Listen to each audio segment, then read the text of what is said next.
Boa noite a todos. Vamos dar início a mais uma reunião magna do Serviço de Cardiologia do Hospital São Lucas, né, no nosso 34º ano, a reunião de número 1451. E hoje nós vamos contar com a participação da doutora Thaís Carvalho, que tem se dedicado bastante a esse tema amiloidose. Recentemente organizou um magnífico simpósio sergipano de amiloidose, que ela conseguiu congregar as pessoas de ponta do nosso país que trabalha com essa doença. Sem dúvida nenhuma, foi um avanço muito grande. Esse foi o primeiro simpósio, que vem o segundo e assim por diante. Então, eu a convidei para aqui na nossa reunião ela mostrar todo o sua expertise no assunto aí, trazendo aí para a gente que tem aí de amiloidose, que pode nos ajudar no nosso dia a dia. Thaís, obrigado aí por participar da reunião. Você, aliás, você sempre participa, né? Obrigado aí por participar como apresentadora, né? E a tela, né, e o microfone são todos seus. Obrigada, Souza, e a todos que estão aí. Eu adoro participar dessas reuniões. Kleber brinca que há uns anos atrás eu fui dar, eu acho que era a minha primeira aula nessa reunião.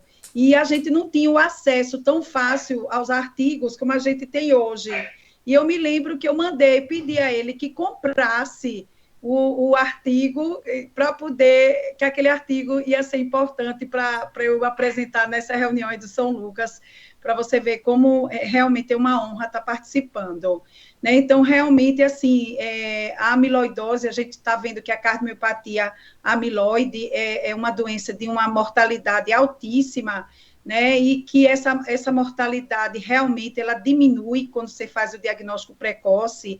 É uma doença heterogênea, de difícil diagnóstico, né? Os estudos mostrando que os pacientes eles procuram pelo menos 5 especialistas e tem uma trajetória de busca até chegar ao diagnóstico longa, né? O que atrasa o seu diagnóstico e atrasa o seu tratamento.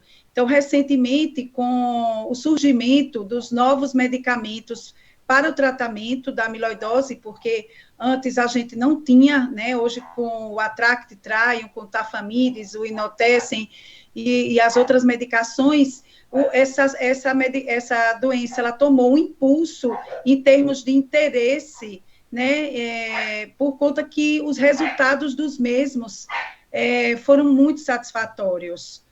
Então, a amiloidose cardíaca realmente ela resulta no depósito extracelular de proteínas amiloides, o que provoca uma miocardiopatia restritiva. O envolvimento cardíaco ocorre em cerca de 50% dos pacientes. As duas principais formas são a AL, que é uma amiloidose de cadeia leve, que é mais ligada à hematologia, e a ATTR, que é a amiloidose transtirretina, mas existem mais de 30 proteínas envolvidas na gênese da amiloidose, né, sendo que as predominantes são essas duas. É realmente uma doença subdiagnosticada, porque ela, antes de chegar ao coração, ela tem manifestações inespecíficas e multissistêmicas. A detecção cada vez mais frequente, com novo arsenal de imagem, né, que é o ecostrem, com a ressonância, a cintilografia, que aprimorou esse diagnóstico, inclusive não sendo necessário, se chegar em muitos dos casos, a biópsia, que é um procedimento mais invasivo. A sobrevida média após o diagnóstico dura 2 a 4 anos, isso para ela, isso sem tratamento, e o tratamento com o surgimento do Atractitrium, que foi o estudo com o Tafamidis, a gente está podendo alterar realmente o curso dessa doença. Esses são dados publicados no ano passado. Então, ela é uma doença que ela deixa pistas clínicas, pistas laboratoriais, pistas de imagem, para que a gente possa valorizá-las até chegar ao seu diagnóstico. Em termos de pistas clínicas, a gente tem a presença da polineuropatia, a história familiar, pacientes que fazem tromboembolia inexplicável, pacientes que têm insuficiência cardíaca com fração de ejeção preservada, síndrome do túnel do carpo, existem estudos mostrando que 8 anos antes, o paciente já apresenta síndrome do túnel do carpo e mais adiante ele vai apresentar a forma cardiológica, que é a cardiomiopatia, principalmente restritiva. Em termos de biomarcadores, você tem que sempre levar em consideração a presença de disfunção renal, de fibrilação atrial, que são confundidores, mas os pacientes com amiloidose, eles têm troponina elevada durante todo o curso de sua patologia.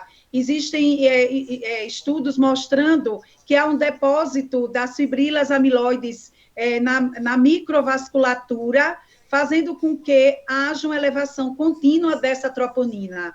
Então, não há uma obstrução epicárdica, mas ela leva a troponina elevada, significa um dano da célula miocárdica por infiltração amiloide na microcirculação, certo?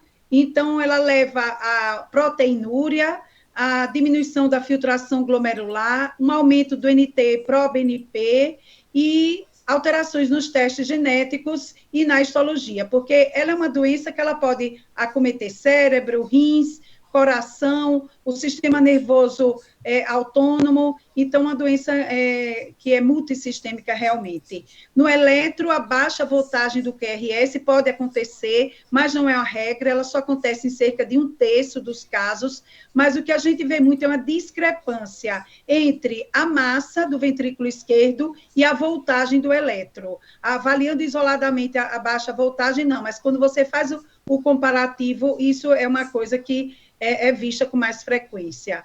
A gente tem ondas Q de pseudoinfarto, arritmias supraventriculares, porque a infiltração das fibrilas amiloides acontece não só nos ventrículos, como nos átrios, provocando uma miopatia, uma disfunção atrial, nas válvulas, no septo interatrial, em todo o sistema de condução, daí também a aparência das arritmias cardíacas e no pericárdio. A gente pode ver derrame pericárdico também. Distúrbios de condução, bloqueio de ramo esquerdo e bloqueio de ramo direito. Mas eu vou me ater mais realmente na imagem, né? Onde a amiloidose, o que acontece? A função de contração na base, no ápice, ela é preservada em detrimento da região medial e basal, né? Então, quando você faz o eco-strain, que é aquele eco que vê a deformação miocárdica, você vê a cereja no bolo, que é a preservação da função do ápice e em detrimento do medial e do basal comprometidos. Outra alteração que é muito importante é a cintilografia do miocárdio.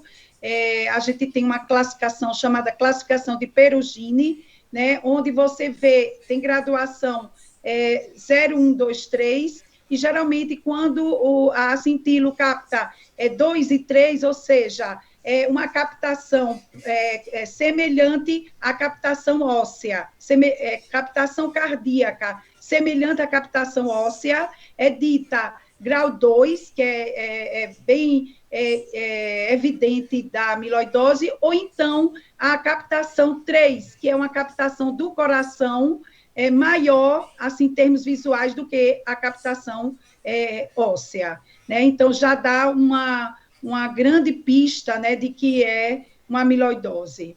A ressonância nuclear magnética, onde a gente mostra um realce difuso, e depois do advento do mapeamento T1, T2, onde a gente vê realmente um aumento do volume extracelular. A gente vê também no eco e na ressonância a espessura ventricular aumentada, uma dilatação e disfunção atrial derrame pleural e derrame pericárdico. Então, a doença, ela já vai lhe dando pistas ao longo do tempo, que você tem que pensar mais na possibilidade da doença para poder dar o diagnóstico. Esse é um estudo, então, essa é uma doença que ela pode se apresentar principalmente como insuficiência cardíaca com fração de ejeção preservada, né? Apesar de que, com o passar do tempo, ela se transforma numa disfunção, numa insuficiência cardíaca com fração de ejeção reduzida, mas no começo, a manifestação dela é como fração de ejeção preservada. Então, esse é um estudo da Universidade John Hopkins, onde foram avaliadas biópsias endomiocárdicas de pacientes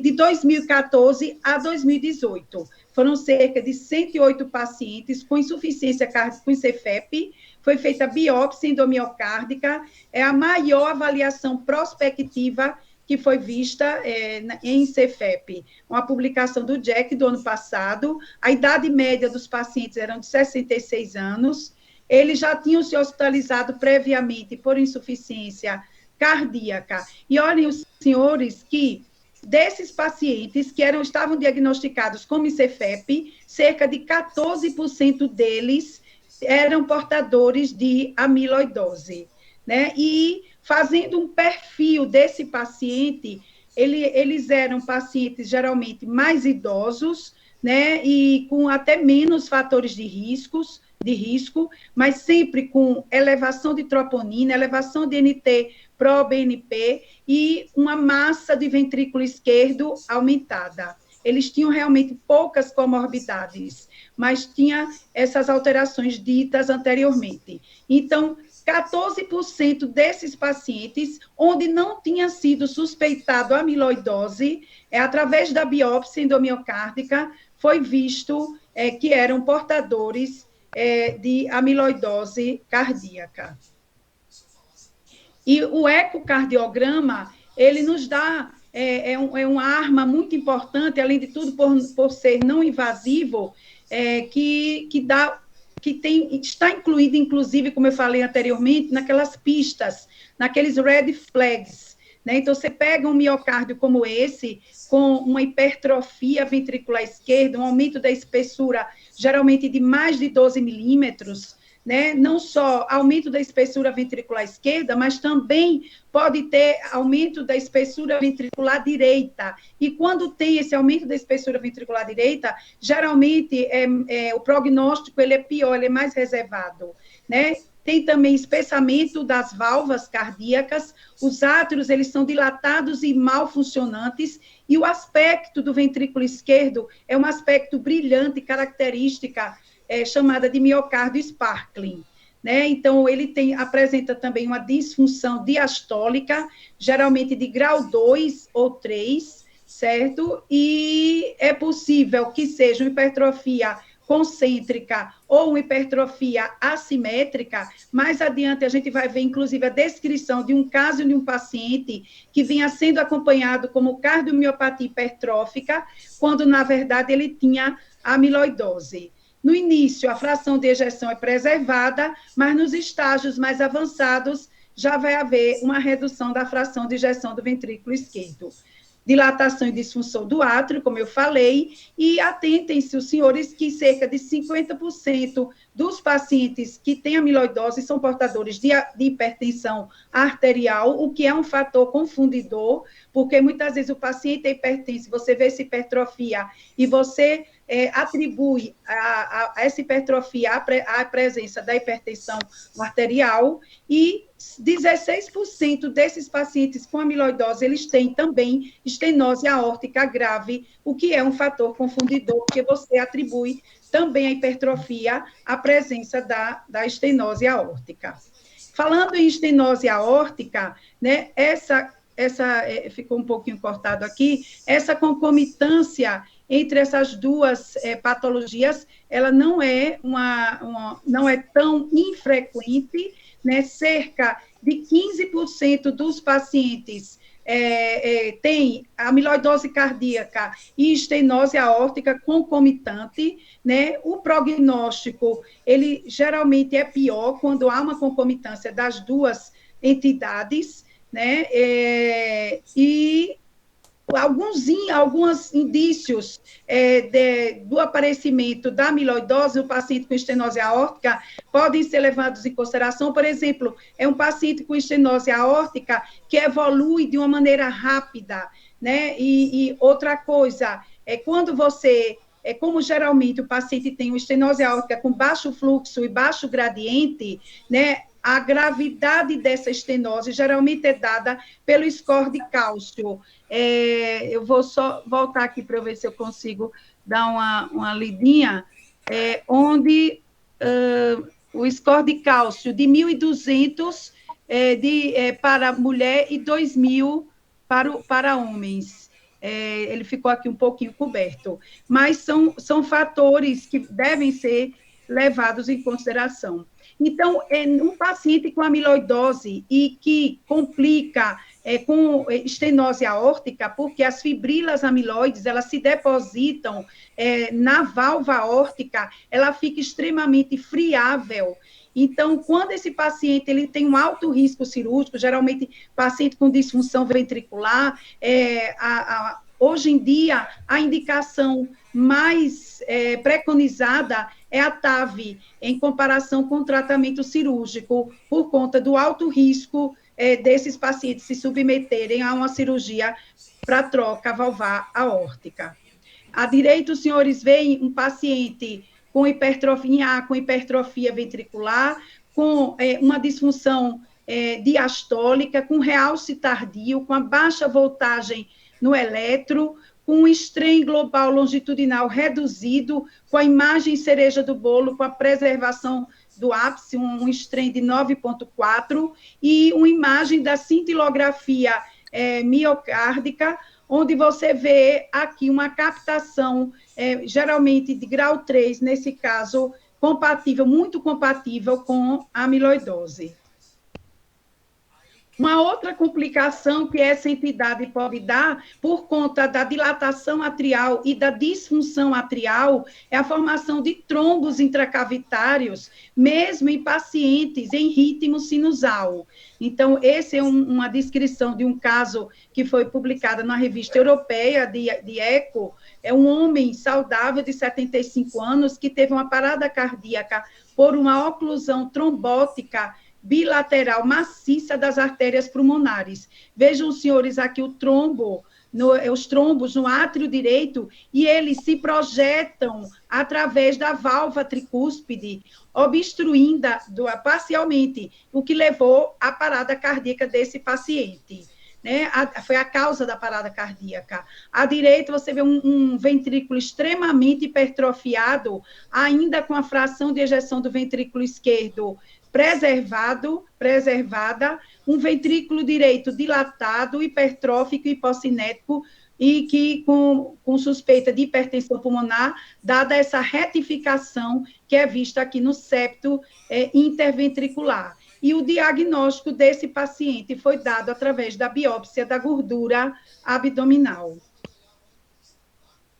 E os dados ecocardiográficos, através da ecocardiografia strain, que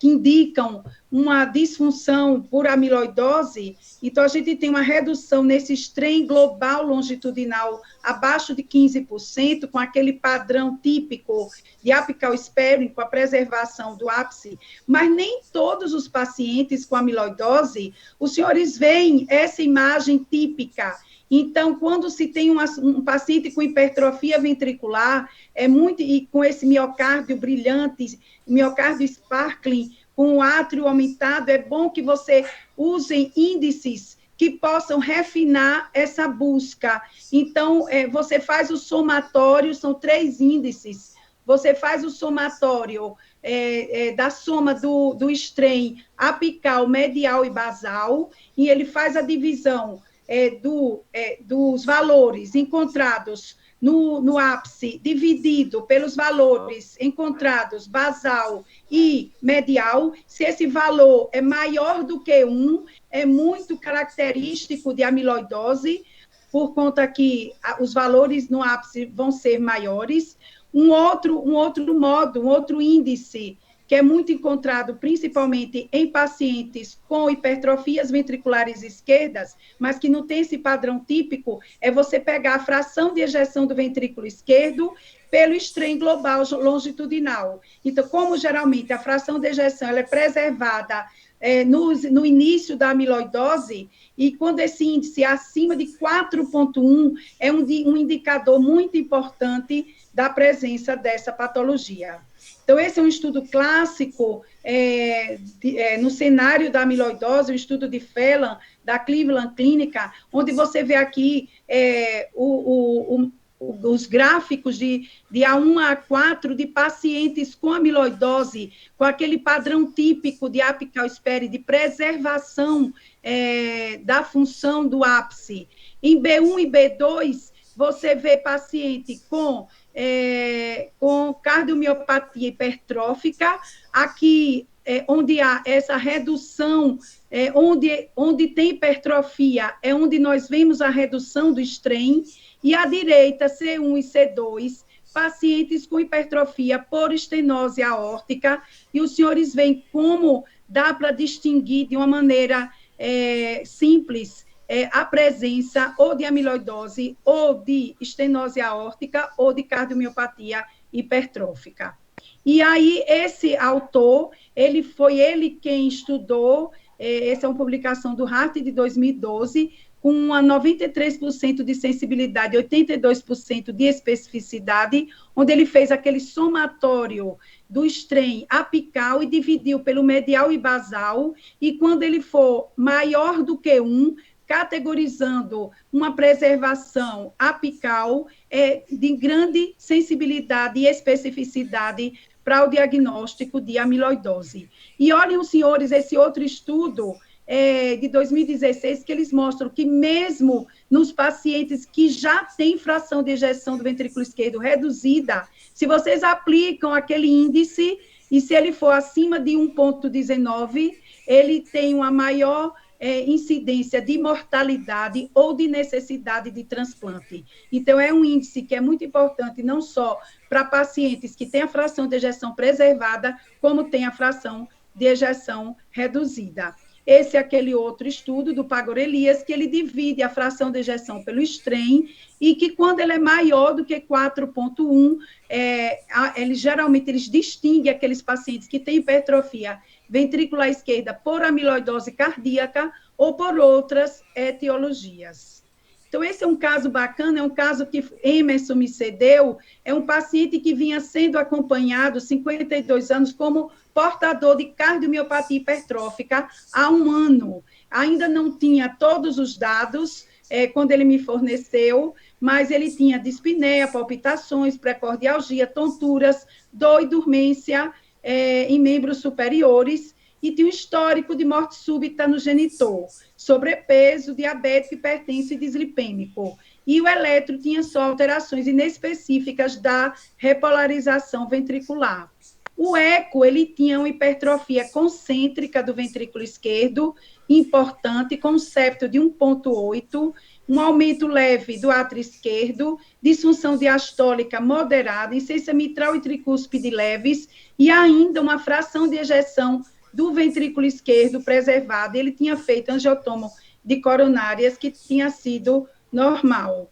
Então, olhem, os senhores, esse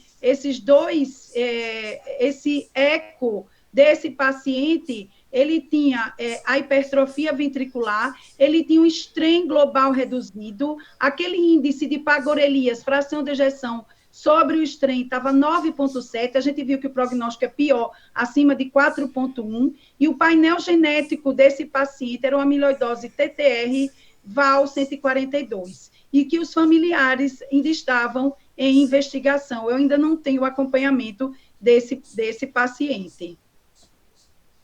E aqui, nessa figura aqui à esquerda, nesse eco, 2 ecos com hipertrofia ventricular esquerda, mas os senhores vão ver o strain global longitudinal como difere. No paciente da esquerda, um padrão de apical sparing, que é uma hipertrofia decorrente da amiloidose, e à direita, não, um paciente com hipertrofia sem amiloidose. Então, o padrão ecocardiográfico da hipertrofia, muitas das vezes, é semelhante.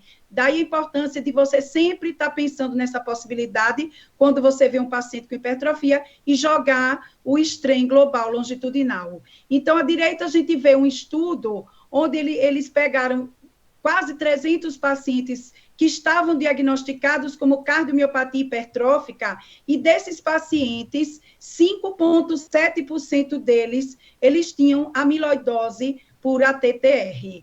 Né? Eles tinham neuropatia, quando foi se buscar a história, túnel do carpo, tinham apical sparing, tinha baixa voltagem e tinha um realce tardio na ressonância. Então, isso é só para que a gente se alerte nesses pacientes com hipertrofia ventricular de sempre buscar jogar o strain para ver, afastar a possibilidade de amiloidose. E aqui, esse estudo é um comparativo do eco com a ressonância. E olhem, senhores, que mesmo no início da patologia, com baixa carga amiloide, o strain ele já está alterado. Quando vem alterar aqui a fração de ejeção ou do ventrículo direito ou do ventrículo esquerdo, já tem uma alta carga de fibrilas amiloides nesse paciente, tanto para amiloidose ATTR quanto para amiloidose AL. Isso foi uma comparação entre a ressonância e o eco.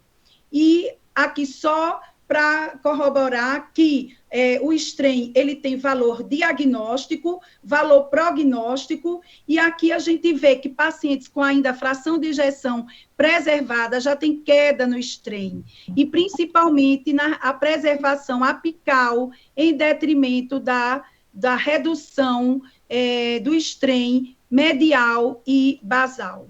Esse outro paciente é um paciente que é do consultório, ele tem também 52 anos, ele tem um histórico de 8 anos atrás ter feito uma cirurgia para túnel do carpo, hipertenso, ativo, ele trabalhava na Petrobras, tio e irmãos, mais ou menos com 27 anos, tiveram morte súbita, e 3 meses antes, isso foi em 2019, dezembro de 2019, ele teve uma síncope ao se levantar e cansaço aos esforços.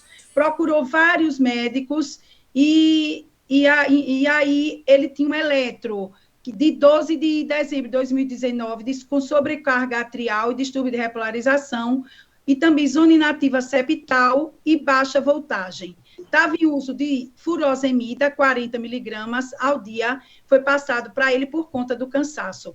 Quando ele veio a mim, no mesmo dia, a gente fez o ecocardiograma dele, e aí, nossa, eu dei até um pulo da cadeira quando eu fiz o eco, né? Digo, nossa, fechamos aqui quase o diagnóstico.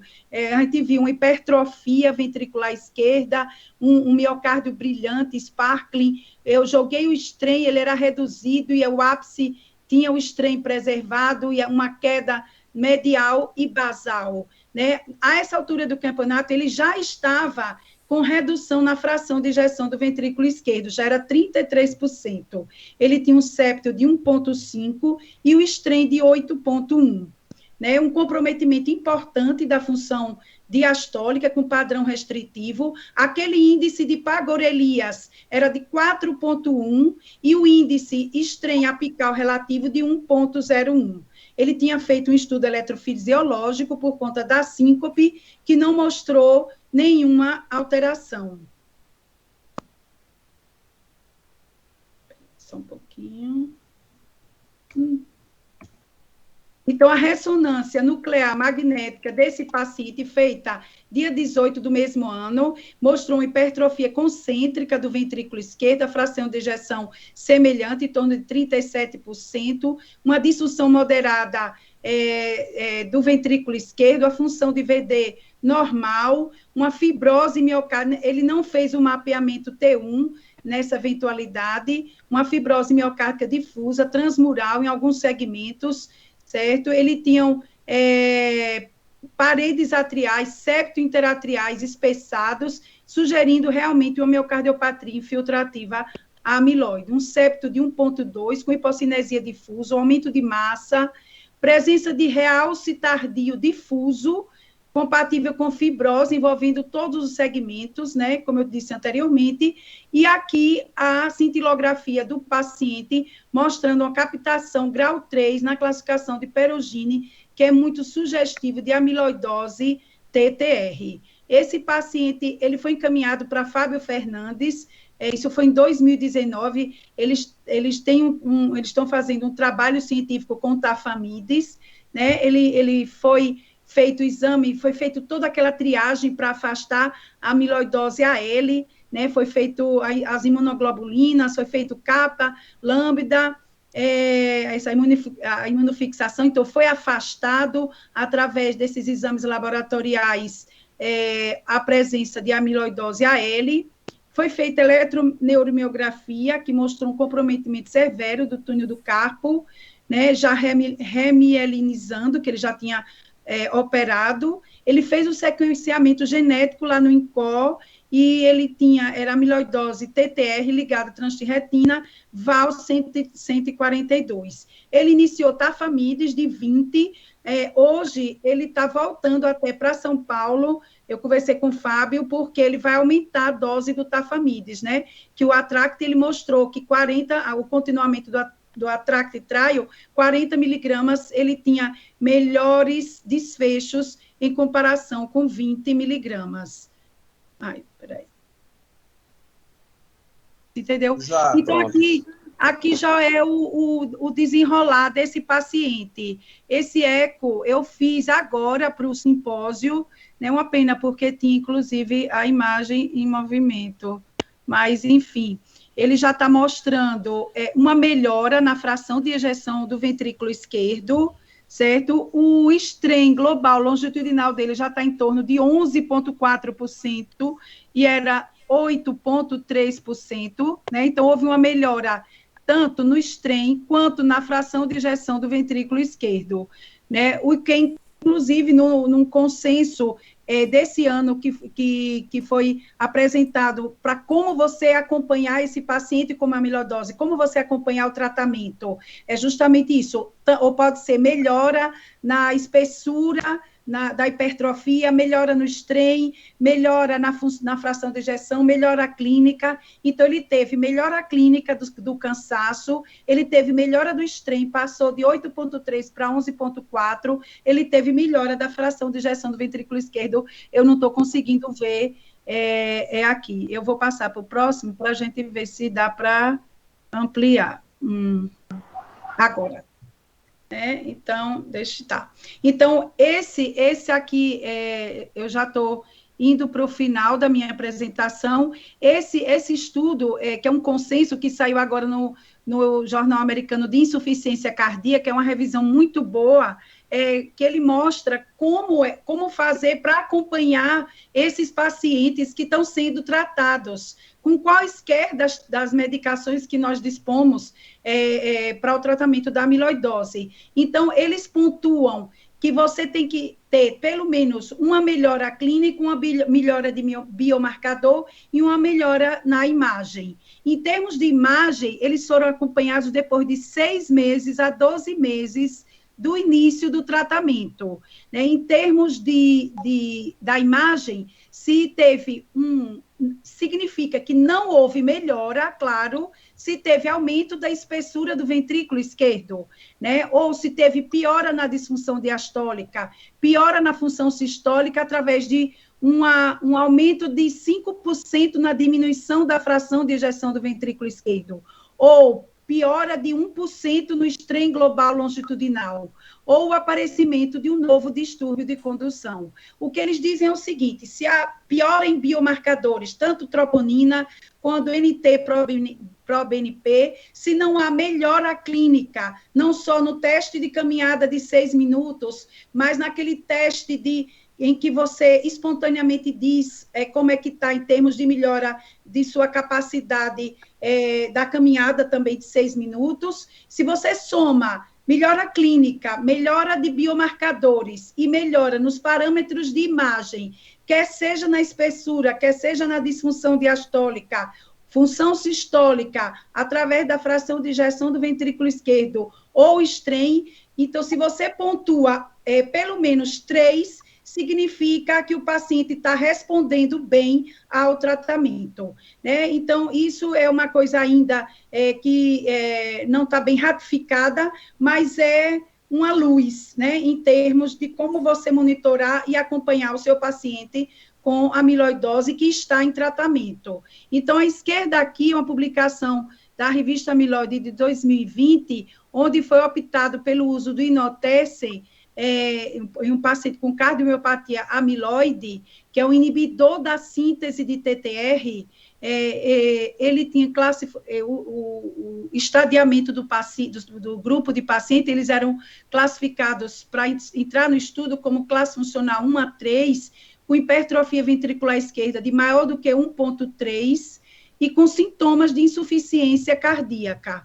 Então, aqui os senhores têm imagens do ecocardiograma e da ressonância nuclear magnética. Então, nesse gráfico, vocês veem já uma melhora na espessura ventricular esquerda desse paciente, uma melhora na espessura do septo, que era de 1,8 no início do estudo, caiu para 1,4 em 2 anos e meio.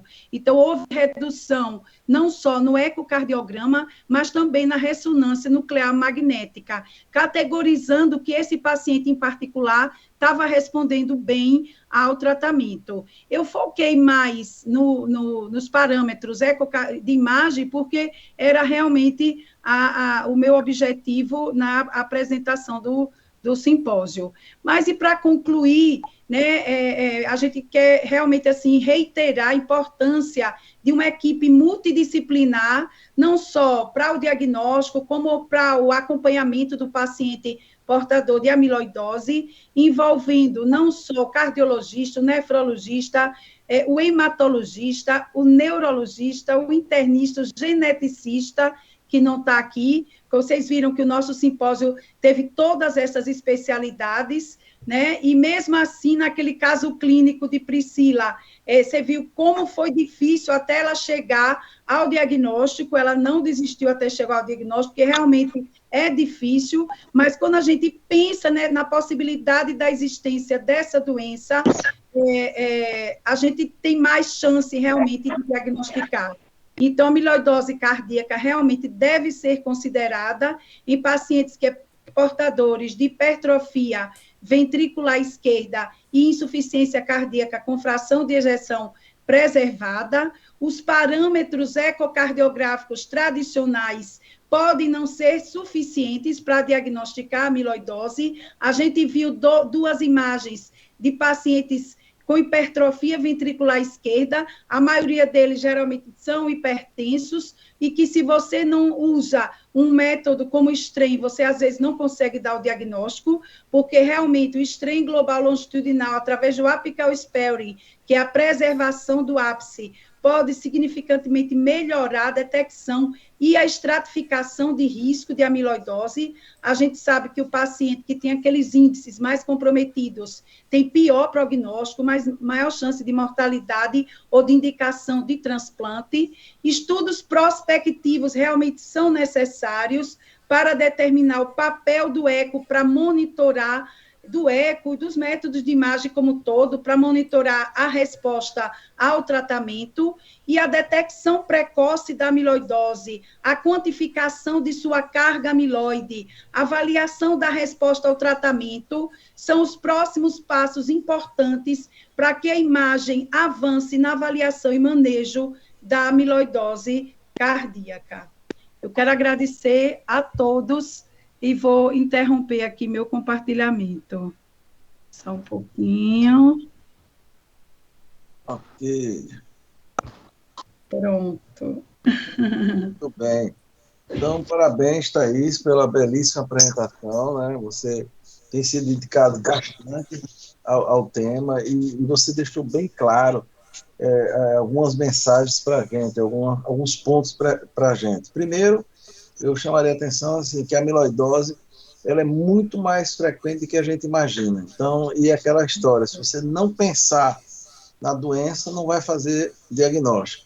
E mais importante ainda é que a esperança que o paciente tem, se for um diagnóstico precoce, como você falou, e que possa se beneficiar com o tratamento.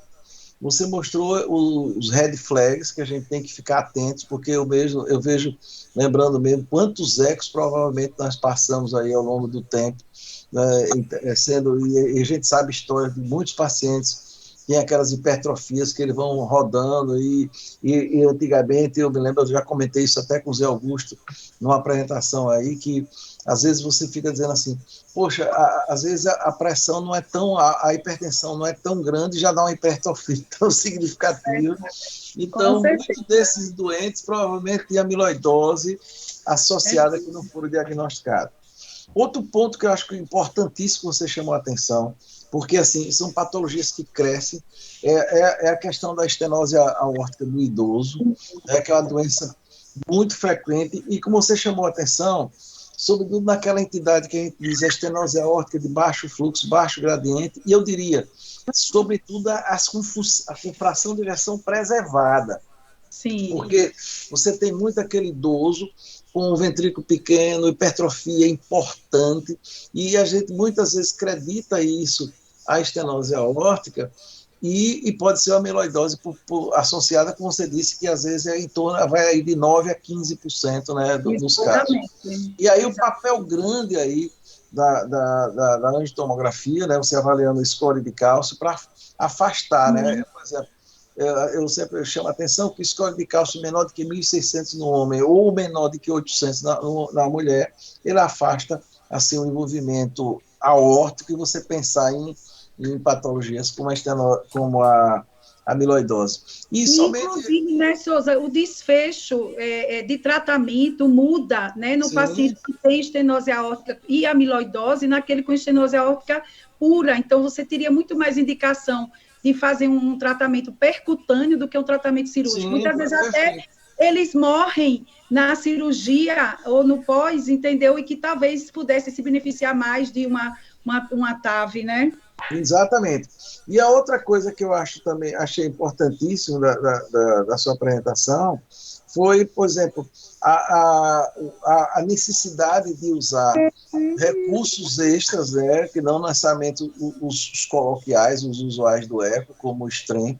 E um detalhe que me chamou muita atenção foi nos dois índices que você falou, porque sempre é bom lembrar que isso vale para qualquer coisa que a gente falar, qualquer score, que quando você vai ver assim, a importância do score, ela vai pela validade, né? A validade, logicamente, ele tem que ser um preditor independente, mas uma coisa que você mostrou foi a relevância e a utilidade clínica. A gente mede a relevância e a utilidade clínica usando a curva ROC, que é a área sobre a curva, ou seja, o que é que esse score pode acrescentar o que nós já sabemos. E você mostrou aí uma área sobre a curva espetacular, de 0,8 ou 0,9 ou coisa desse tipo. Então, lembrar, porque às vezes a gente tem score que tem uma área sobre a curva de 0,7, que seria assim, regular, e a gente está achando que é muito bom. Então, esses dois aí, ou seja, são scores que acrescentam ao que já se sabe, porque lembre, quanto mais próximo de 1, a área sobre a curva, aquela relação sensibilidade 1 menos especificidade, que é a curva ROC, é que vai mostrar exatamente a relevância ou a utilidade clínica do score. Então, muito interessante isso, você chamar atenção para esse fato. Bem, pessoal, queria aí abrir aí para os questionamentos. Aí nós temos aí um expert em amiloidose, né? Então, aberto aí a perguntas, comentários, né, Thaís? Inclusive, eu estava lembrando que Fábio Fernandes, ele pegou um estudo que saiu agora na Mayo Clinic, em que ele pegou os 4 estudos com insuficiência cardíaca com fração de ejeção preservada. O Paragon, eu acho que foi o Topcat, né? E que eles foram fazer uma avaliação desses estudos e todos eles tinha um percentual de pacientes com amiloidose, né? Amiloidose. E, olha, um detalhe interessante, que eu tive a oportunidade até de conversar que você pode ver que o coordenador do TopCat foi o Dr. Pfeiffer. E eu cheguei a conversar com ele uma vez no congresso, porque é o seguinte, foi o TopCat que chamou a atenção para que a IC, que antigamente era chamada insuficiência cardíaca diastólica, né? Então, ou então era insuficiência cardíaca com função sistólica preservada. E o que acontece é que ele, exatamente contaminado por muitos desses pacientes com amiloidose, que tinham o strain reduzido, isso chegou a 30%, sei lá, quase 50% dos casos, foi que houve uma mudança da nomenclatura para IC com fração de ejeção preservada, e não com função sistólica preservada, já que o strain é um dado de função sistólica. Então, esse foi um dado muito interessante, e eu tive a oportunidade de conversar com ele. E ele dizendo isso, foi a contaminação de pacientes com amiloidose. A contaminação não, é a presença de pacientes com amiloidose. A presença. Você viu aquele estudo que em todas as apresentações falou Ariane Macedo, falou Fábio Fernandes, que é aquele estudo da biópsia endomiocárdica, né? Onde aleatoriamente não estava nem sendo suspeitado, e cerca de quase 15% desses pacientes que fizeram biópsia tinham amiloidose, que poderiam ter tido um desfecho diferente se tivessem realmente sido suspeitado, diagnosticado e tratado, né? Perfeito. Olha, nós temos aqui, Thaís, a doutora Sheila aí, que é... Amiga querida. Sheila. Primeiro, boa noite a todos. Primeiro, Thaís, parabéns, como sempre, né? Excelente, autoconhecimento do assunto, fala realmente com propriedade, e a gente fica cada dia mais orgulhosa disso, né? Eu sou suspeita porque é minha amiga, assim, bato no peito e digo do alto do morro para todo mundo ouvir. Então, assim, mas é interessante a gente falar, vocês tocaram no ponto que eu ia comentar, sobre os trabalhos que nós temos hoje com fração preservada, né, para insuficiência cardíaca. E quando a gente vê, dos braços do DAPA Heart Fellow fala exatamente sobre o percentual de pacientes que teriam amiloidose, teriam puxado para baixo essa avaliação. A gente tendo, com exceção com a empagliflozina, que com fração preservada, que teve o seu êxito, mas a gente vem com uma coleção de insucessos ou neutralidades. Mas essa avaliação de amiloidose nesses grupos nunca foi efetivamente descrita, né? E a gente agora parece que abre um leque para tentar separar dentro desse balaio de gato, que é a disfunção ventricular diastólica antiga, ou fração preservada, né? Com o novo conceito. Como que isso pode estar influenciando também nos resultados da avaliação final desses trabalhos. Eu acho que abre um novo leque de pesquisa, principalmente para quem faz trabalho com imagem, com ecocardiografia e com as demais imagens associadas, para se começar a pensar, talvez, em que realmente a gente está procurando quando a gente para fazer uma análise sobre fração preservada. Porque a fração baixa, nós já temos uma coisa muito solidificado, todos os conceitos. Eu me lembro quando Souza foi uma das pessoas que mais falou sobre disfunção diastólica, e eu me lembro que eu pedia muito, Souza, fale mais sobre isso no simpósio de hipertensão, fale mais sobre isso, e ele fazia, de novo, você quer que eu fale disso? De novo, Sheila?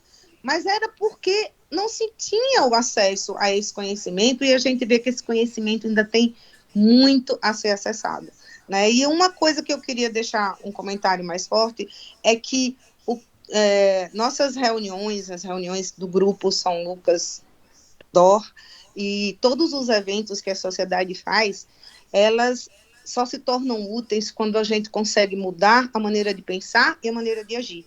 E eu agradeço a você, Thaís, por ter mudado o meu olhar dentro do meu consultório, ele ter se tornado ainda mais exigente, mais aprimorado para procurar mais a amiloidose, que é uma doença que eu temia muito, porque o caso que eu tive de amiloidose, eu perdi a paciente, foi com o Luiz André que me ajudou, e agora eu estou seguindo a linha de diagnosticar mais precocemente. Eu acho que é isso que vale a pena. A gente fazer um evento para que a gente mude conduta e mudar conduta para favorecer cada vez mais os nossos pacientes.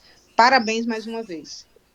Obrigada, minha amiga. Você tem toda a razão. A partir do momento que a gente estuda mais, a gente pensa mais, diagnostica mais precocemente, você vê a incidência. Eu vi bem, me lembro bem de um slide em que Fábio mostrou o quanto ele diagnosticava de amiloidose em idos passados e o quanto em um semestre ele já tinha diagnosticado de pacientes com amiloidose. E a saga do paciente que procura, em média, 5 especialistas até ter seu diagnóstico de amiloidose firmado.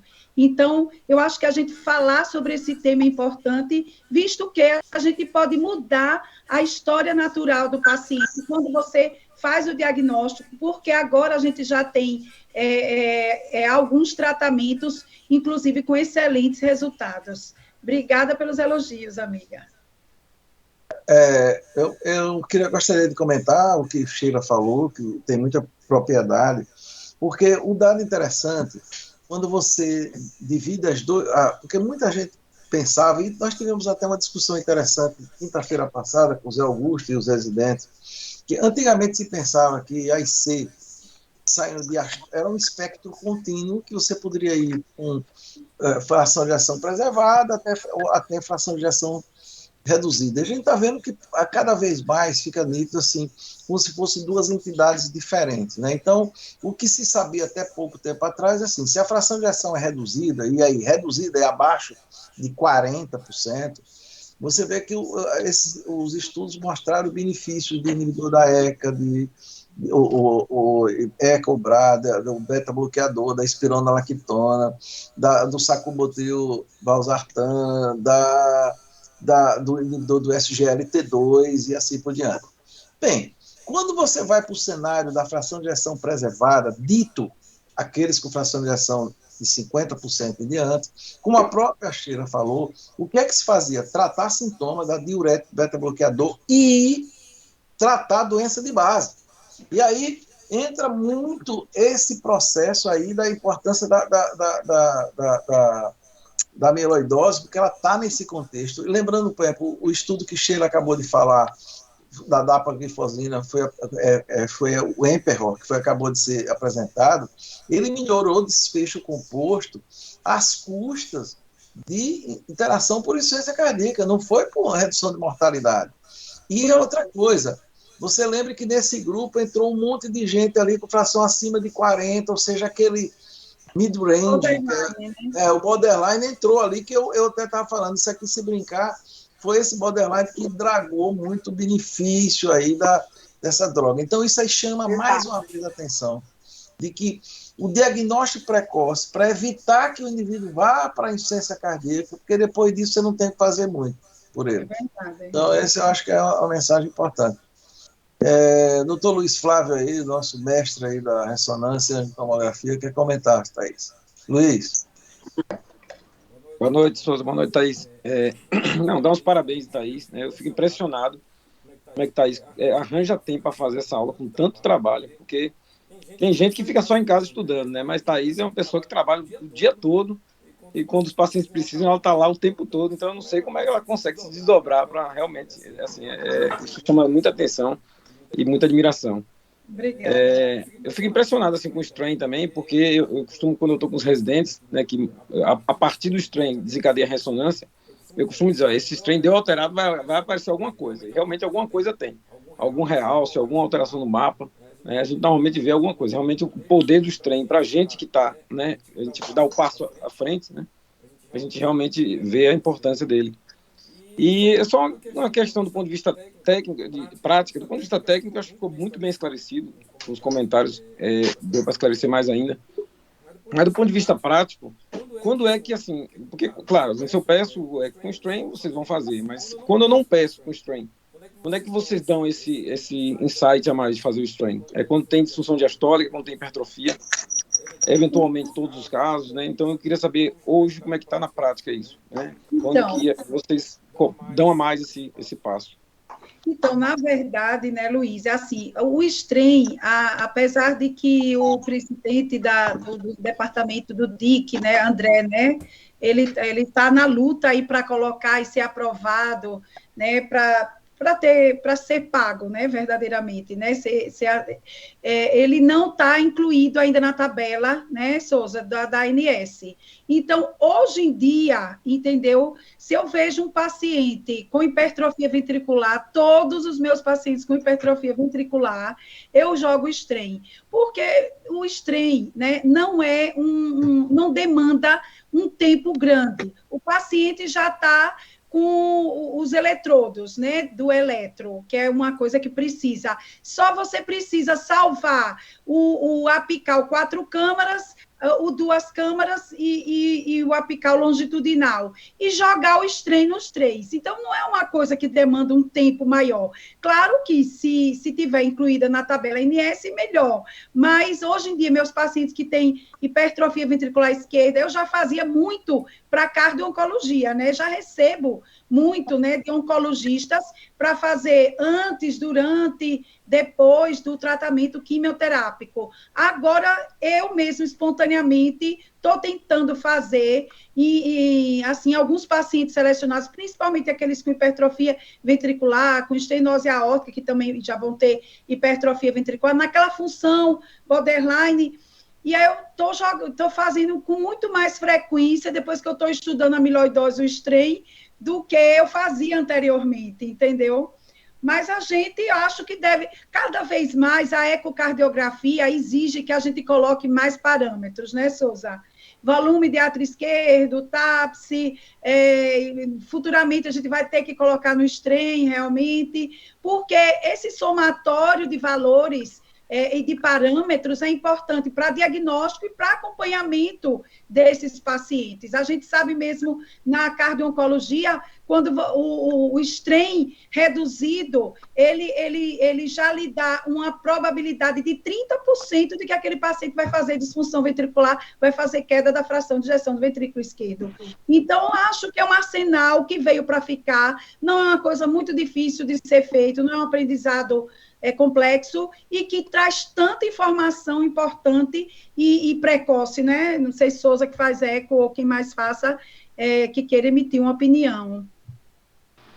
Eu concordo com você, Thaís. Eu acho que se você seguir a linha do tempo, era como está lembrado aquela história do eco colorido. Antigamente, você teria que frisar que era eco Doppler colorido, né? Hoje em dia você não precisa frisar mais isso, porque você, quando tem alguma alteração de fluxo, você vai ter que usar o colorido mesmo para ajudar. Então, eu acho que essa mensagem que você colocou é a realidade. É claro que a luta, e eu tenho acompanhado muito o André, eu estava fazendo parte da diretoria aqui do DIC, e acompanhado bastante essa luta de André. Eu acho que deve ir adiante, porque isso é um plus para quem faz. Né? É justo. É justo, serve para incentivo e vai ajudar bastante aí no dia a dia dos pacientes. Né, para as pessoas, os ecocardiografistas fazerem cada vez mais. Claro. E para entrar na rotina, né? Eu acho que isso eu acho que é importantíssimo. Concordo. Porque você veja, se não fizer isso, multidiagnóstico vai ficar para trás, né? Não tem nem... Só vai vir quando já tiver realmente uma queda significativa de fração de ejeção, que você vai procurar uma causa e não acha, e você vai fazer uma ressonância, né, Luiz? E vai ver. Perfeito a colocação de vocês. Eu acho que assim, a procura, a briga por incluir nos pacotes e a gente receber por isso é justa. Mas até lá, eu acho que a gente não, assim, a gente tem que pensar um pouco até na gente mesmo, porque se é uma coisa que ajuda o nosso diagnóstico, por que a gente vai lançar, assim, abrir mão, né? Claro. Com algumas sequências, por exemplo, o mapa eu tenho feito praticamente todo mundo, mesmo que eu não coloque no laudo, eventualmente não tenha necessidade, mas eu tenho feito, porque primeiro para aprendizado, E segundo, porque me ajuda, né? Se eu não fizer algumas coisas, eu vou ter mais dificuldade em dar o laudo. Então, não precisa a gente pedir isso. Abrir a mente um pouco em relação a isso, né? Isso, assim, é interessante, eu não faço imagem, mas é interessante como a gente se torna completamente dependente dessa análise. Porque até pouco tempo atrás, você achava suficiente saber qual era o volume. Depois você já incorporou RR', e aí você hoje faz tão parte da rotina de você ver o seu exame, de avaliar o exame que você pediu, que você já não consegue conceber que um ecocardiograma venha sem esses parâmetros. Eu acho que o Strength está no mesmo andar da carruagem. Não sei se porque, como eu trabalho numa unidade onde todos fazem strain, né? Inclusive a cardiopediatra, nossa doutora Geodete, então a gente fica habituado a tudo ser analisado, e a gente tem feito com bastante frequência, recebido com bastante frequência, e isso tem feito um diferencial muito grande, inclusive para avaliação isquêmica precoce dos meus pacientes, não só para doença hipertrófica, para padrão de doença hipertensiva, mas para tudo. Está fazendo parte de tudo. E eu acho que cada vez mais vai ser uma ferramenta que vai abrir novos horizontes. É isso.